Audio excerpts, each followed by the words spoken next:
Hi everyone, welcome back to my channel. Today I'm going to be doing a full spoiler reading vlog for Crescent City 3. I have been really excited for this to come out ever since I finished the second book. I feel quite lucky that I actually didn't read the second book long ago. I only read it in January. I managed to hold off because I feel like the ending of that book, I'm not going to say it now, I'll talk about it in a bit, but the ending of that book really made me like desperate for book 3, and I'm very glad that I didn't read Crescent City 2 now, like 2 years ago when it came out. I don't know how people have waited all this time for House of Flame and Shadow to come out, like seriously. I don't know how those people have managed it. Before I get into the spoilers, I just want to, again, repeat, full warning, this is a full spoiler reading vlog.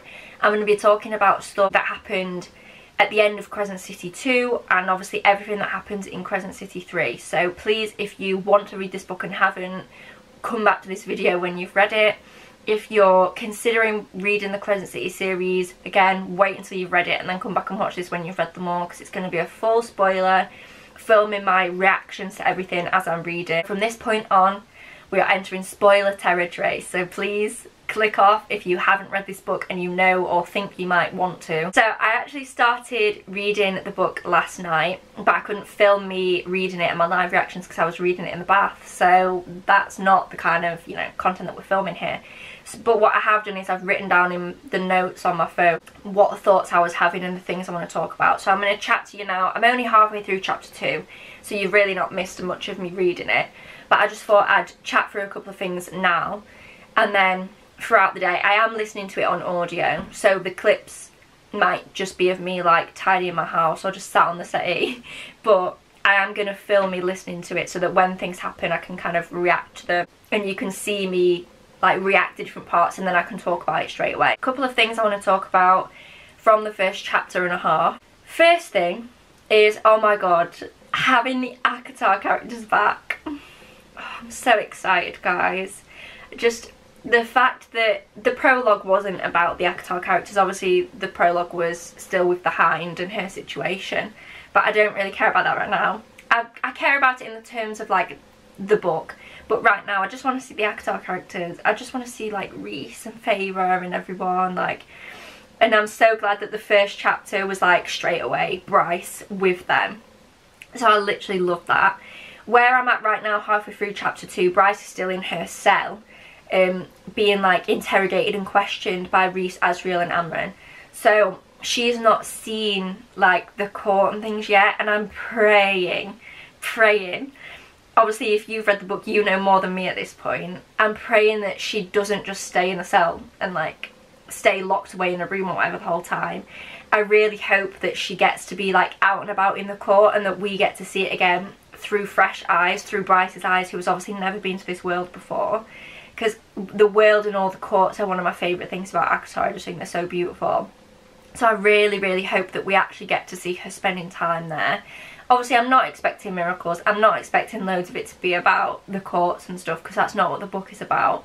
But I just hope we get a few nice like descriptions and stuff through Bryce's eyes if she gets to see like the court, at least the night court. I'm not really expecting her to go particularly anywhere else. I could be completely wrong. Another thing to note is that I am dumb. I know there's so many theories about what is going to happen in this book. I haven't read any of them. I haven't come up with my own theories. Just know now I'm here for a good time, not a smart time. There's no thoughts going on in this brain other than like Rhys, like that's all that's going on. It might be so obvious to other people that she's going to go to the other courts, but like not to me, because I haven't thought about it. I have no expectations for what is going to happen in this book. I just have a few hopefuls, but nothing like smart. I have like no theories or anything. I'm just here for the vibes. I'm here for a good time. So if you're sat there now screaming like you are dumb, obviously she's going to do this, this and this. Fair. Okay. But I am just here for the vibes. She keeps saying, she being Bryce, keeps thinking to herself like in her inner monologue that obviously she doesn't trust Rhys and Asriel and Amren, and she obviously doesn't know where she is. She thinks that they might like hurt her and stuff, and every time she thinks like, oh, I can't trust them, I'm like, no you can, they're good people, they're the best, just trust them, just be besties please. And like obviously I get why she doesn't trust them, like it's not actually annoying me, but every time she thinks it I'm like, no, like Rhys is the best, like you need to just trust him, and like actually why don't you just live there, like just stay. Where I am at the minute, the first half of chapter 2 has been about Therion. I don't know how to say that, Max. Therion. I don't, obviously the audiobook and everyone I hear talk about this book is American, so I don't really know how to say it in a northern British accent, so I'm sorry. But it was the same in book 2. I don't really care about Therion's storyline, and I still kind of don't. In a fantasy book where you follow a lot of people, I think it's normal, obviously, to have the perspectives that you prefer and actually care about. And I just don't really care when we're following him. Not zoning out, like I'm listening, because obviously he links to the rest of like what's going on with everyone else. Let's just get back to Bryce. So like, where's Hunt? Think, because I paused the audiobook, but I heard like the first couple of lines of the second half of chapter 2. I think I'm about to start following Ethan.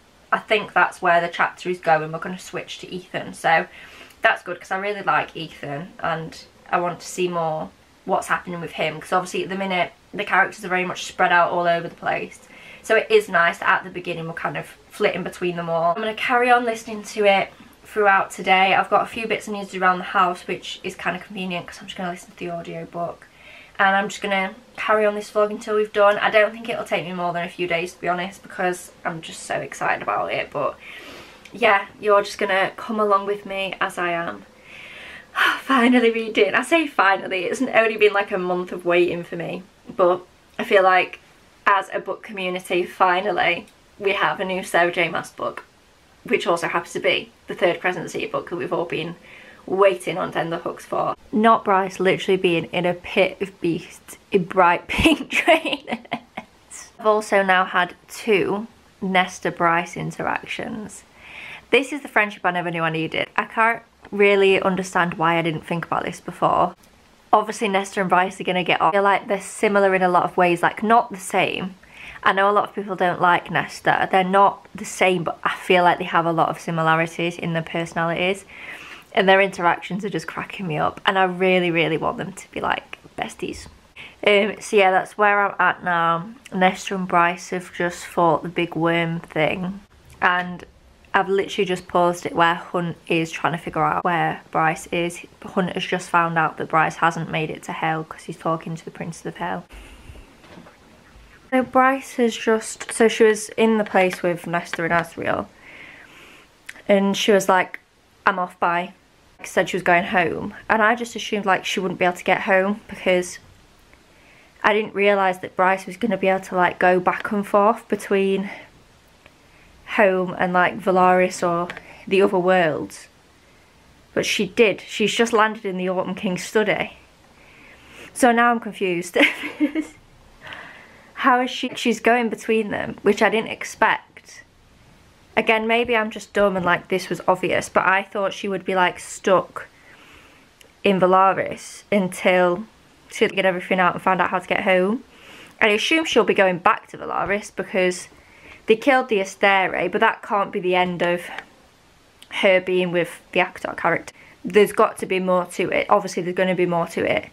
Because she's figured out that she can control the rock and stuff in that specific place. And she's figured out, obviously, that's the homeland where the Astere stole people from, essentially.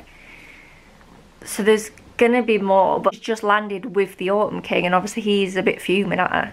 We've also just been told, this was mentioned a few chapters ago and then kind of dropped, so I didn't think it was happening.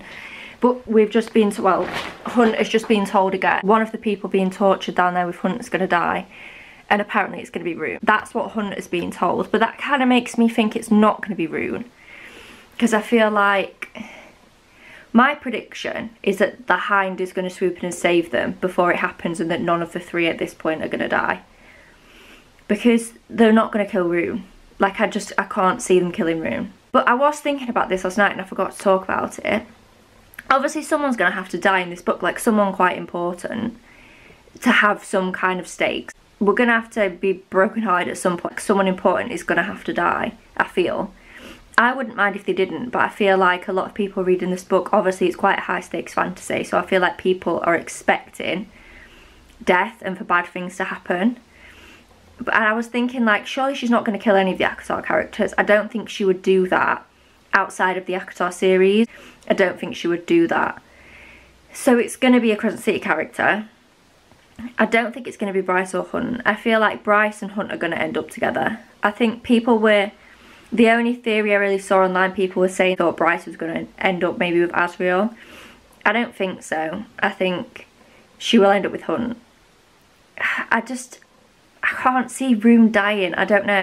It would kind of make sense. It would be obviously very high stakes and like devastating. But there's something in me though in my head that Rune's not going to die. But anyway, I'm going to play it now so we can see how both of these scenarios play out. The Autumn King is holding Bryce essentially hostage. She's not like locked up, like she's got a bedroom and he's feeding her. They are talking, they're asking each other questions and kind of giving each other information. But yeah, he's not letting her see anyone. He's got a phone, she's not allowed a TV, she's not allowed out. He's dismissed like all the servants and everyone, so it's literally just him and her there. So I don't really know which way that's gonna go. Obviously she keeps threatening to kill him, but I don't really know how that's gonna go. And then currently Ethan is trying to get a necromancer because he is just, well not just, a couple of chapters ago killed the Fendir heir, which is obviously unideal. I really don't know how this is going to go with Bryce and the Autumn King, but I think it's not a coincidence. Rune, Hunt and Baxian are still hung somewhere on some walls, getting tortured.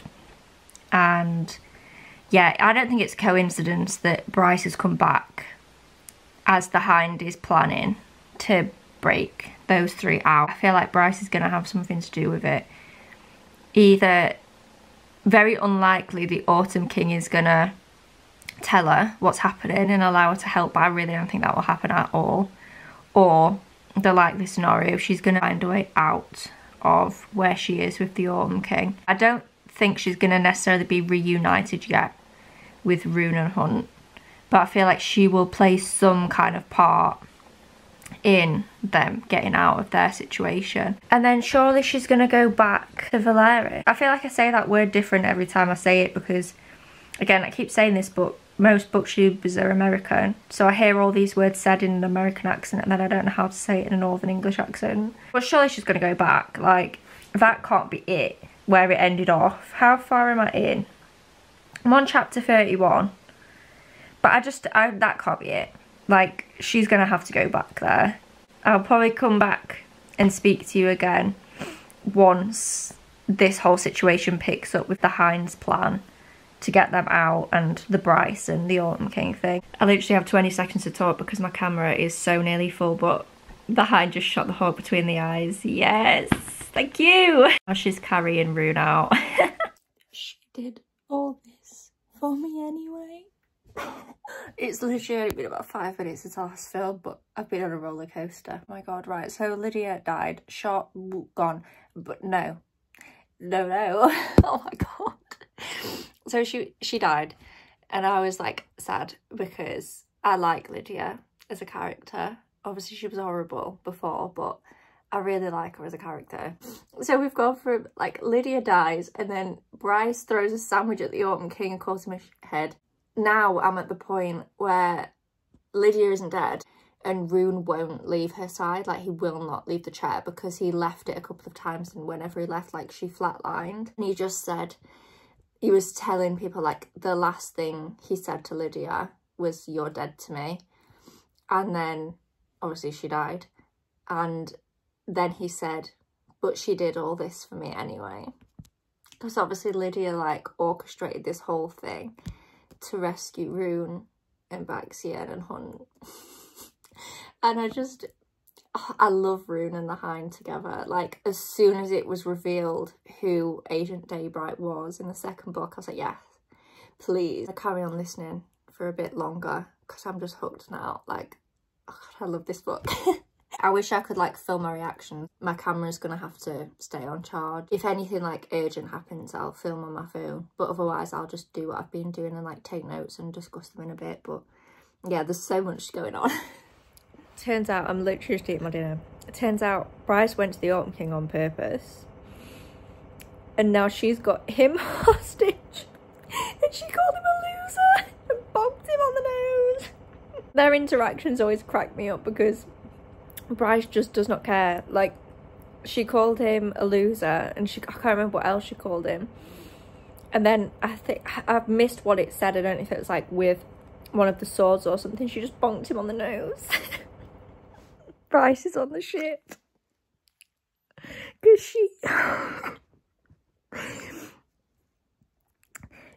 she like teleported, and she said like in her mind, take me home. So it's taken her like to hunt, because that is like her home. So I'm gonna actually pause it here, because we've not seen him see Hunt yet. Fairy has just turned around and seen Bryce in the doorway. So I'm gonna stop listening now until I can use my camera again, and then I'll record my reaction to see if they're actually... I don't know if they're gonna see each other at this point, but I want to film it. So it's now the next day. I didn't listen to any more. My camera died, and I had to edit and stuff last night, so I didn't listen to any more because I want to film this next bit, like me reacting to it. I don't know how many like live clips of me reading I'll get today, because I'm so ill. I feel awful, and I just don't really want to be on camera, but I do really want to read, so I am gonna listen to the next bit now, the bit where Bryce has just arrived on the ship, where like Hunt and Rune and everyone are. Also, please excuse the fact that I've got my breakfast. If you see me eating, I'm having my porridge, and this is my big hot water bottle, because I'm just so ill. So I literally paused it when Bryce was like, she just got on the ship. And I think, did I say it was Therian who turned around and saw it, and then I paused it straight away before anything happened. Hunt had left his body. Maybe he died. That was Bryce in the doorway, smirking at the Ocean Queen. She was Bryce, and yet she was not. She wore her usual casual attire. Hunt's just seen Bryce straight away. Bryce didn't miss a beat. I'm Bryce Dan, Queen of the Valbaran Fae. Hunt let out a strangled sound, a sob. Bryce looked at him then, scanning his face. The tears he couldn't stop. Her gaze switched to the halo, then down to his wrist. But her expression yielded nothing. She just walked up to where he sat, and it was her fucking scent. And that was her soft skin brushing his hand as she peered down into his face. She's my mate. He stepped to bow to the Ocean Queen. Prince Hunt Athalar Den, at your service. The Ocean Queen? Because Bryce is now like talking to the Ocean Queen. Like, this is where I'm at. She's telling her what she's learning and stuff. The Ocean Queen has just suggested they evacuate. And Hunt and Bryce are like, well, where? Like, there's nowhere else to go other than this ship that, like, where they can't get to us. And the Ocean Queen said, like, to the homeland of the Fae. Like, this isn't going to happen. Like, they're not going to move to, like, the Night Court. But, like, the fact that it's even, like, a conversation, I did not expect that at all. Ruined it. Rune just said to Lydia, you're mine, Day. Like, he said he doesn't care anymore that, like, she was the hind and about, like, what she did. And he's just, like, said that they're gonna be together. Oh, I love them together so much.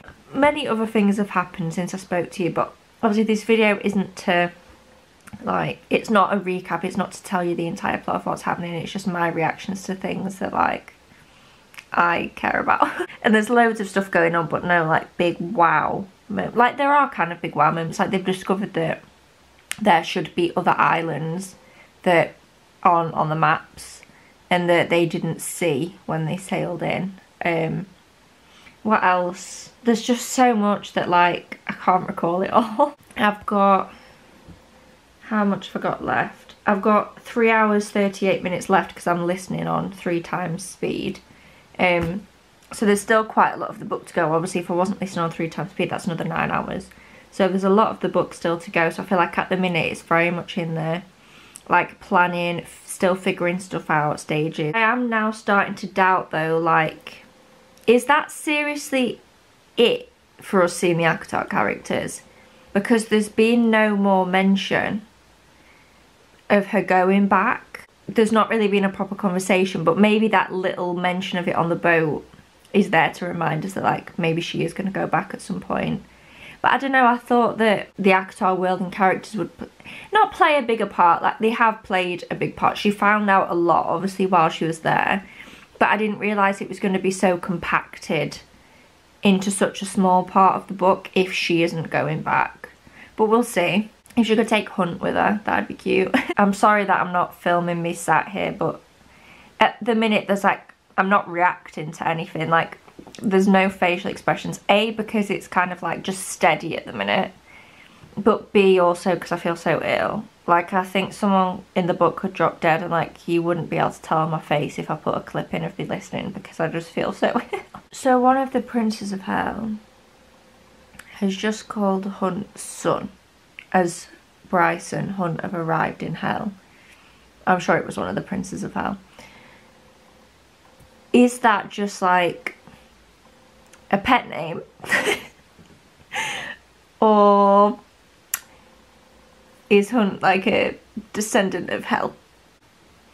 They've not said anything about Hunt's parentage. Hunt is kind of pushed it to the wayside because the princes of hell are just telling Bryce like more to the story that she learned. The princes of hell are being very nice. I didn't really realise like the princes of the chasm would be so just like happy to talk to them, but they are. I must have missed that like prior relationship. It kind of makes sense because like Hunt has been talking to them in his head and stuff, so like it makes sense now that I think about it, but I just didn't expect when they got there it'd be so like, oh, this is nice. Are you implying I was made by you two assholes as some sort of pet? He pointed to Thanatos, then to Apollyon. Not a pet. Apollyon said darkly, a weapon. You know,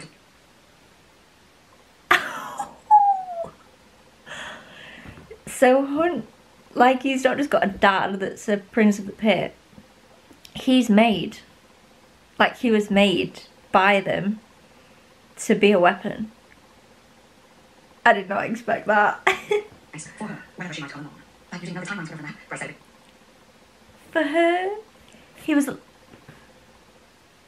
No, I need to rewind. it did not have the same effect on their powers. I'm sorry, Hunt interrupted. Are you implying I was made by you two assholes as some sort of pet? He pointed to Thanatos, then to Apollyon. Not a pet. Apollyon said darkly, a weapon. He nodded to Bryce, for her, whenever she might come along. For Bryce. He was made as a weapon for Bryce. Like, he was made for Bryce in the most literal sense. So my theory that Bryce and the Autumn King were gonna like very much stay hostile but have some kind of agreement. They've just started to kill each other, so that was wrong. And Rune has just stabbed the Autumn King straight through the heart. So I love that. We love a little family reunion. Nesta's back. Nesta's back. I swear I do move out of this seat. I feel like every time I film I'm just sat in this exact same spot. I do move during the day. I just always sit in the same place when I sit back down. Anyway, guys, I don't know what to do. I've got just under 2 hours left, so I could definitely finish this now. Like, I could just... I'm gonna go and have a bath, and I could easily just put this on and finish it. And like, I really want to finish it. I really just want it. Like, want to know what's gonna happen. Like, I'm so excited, but also I don't want it to be done. So I don't know if I'm going to finish it tonight or tomorrow. I had a feeling Connor was coming back. Here he is! I've just paused it like as soon as Ethan's seen him. So I'm going to play it now and see what happens. But I had a feeling, because obviously Connor's being brought up so much, like Ethan was trying so many different things before. Either just speak to Connor or just like know how Connor was. Temple, Apaxia remained inside, speaking quietly with the Under King. Connor appeared exactly as he had the day Ethan had last seen him, cheering in the stands at his sunball game, except for the bluish light around his body, the mark of a ghost. Ethan had found out the hard way what that meant. He tried to hug his brother, but his arms went right through him. 7 minutes, less than that now. There's so much I wanted to say to you. Ethan began. Connor opened his mouth, but no sound came out. Ethan blinked. You can't talk. Connor shook his head. Ever or just now? Connor mouthed, ever. But then it talked to Bryce. Connor tapped his chest as if to say, in here. Ethan rubbed his face. The Under King fucking knew you couldn't talk, and blue glowed in his vision as Connor laid a hand on his shoulder. It didn't have any sorrow and worry. Well, that's one way to shut the old wind back up. Just over his head, stalking from the shadows of the temple interior. Ethan whirled, but just as it said to Hypaxia, who was 10 cents running with power by the nearest pillar. I'm going to finish it tonight. Like, there's literally no way that I'm going to be able to stop now. I've purposely paused it now because I've only got an hour left, and I don't want to finish it whilst I'm in the bath because obviously I can't film that. So I am going to listen to some in the bath, but if anything like big seems just about to happen, or like no matter what's happening, I'm going to stop it before the end, and I will listen to the end of it when I'm out. Bearing in mind, obviously I'm listening to it on 3 times speed, so there's actually over 3 hours left of the audiobook, so there's still like plenty of time for stuff to happen. Rune just shot Lydia in the leg to stop her from like blindly running around, and she said she's never going to forgive him, and like, but you've got to, because you're gonna have to be in love, because I won't accept it if I get to the end of this book and you're not together. So she has just threatened to kill him, so we'll see how that goes. Rune has just said to Pollux that Lydia's his mate, like he said it out loud. And then he said, like, to Lydia mind to mind, that he loves her in the depths of his soul, and his soul will find her in the next life. And if he's actually about to die, I'm going to be fuming. I still don't think he is. I still don't believe Rune's going to die. And despite, like, the prophecy that the bloodline ends with him, and, like, all the hints we've got, like, please no. Like, don't do this. I was right, Rune didn't die. Lydia killed Pollux before Pollux could kill Rune. Well, Pollux was actually, like, threatening. We're not even threatening, like, he was fully going to hurt or kill one of Lydia's kids or both of Lydia's kids. And then I assume he was going to get to Rune, but no more, because Lydia literally just burnt him to a crisp. Lydia best not actually be about to die.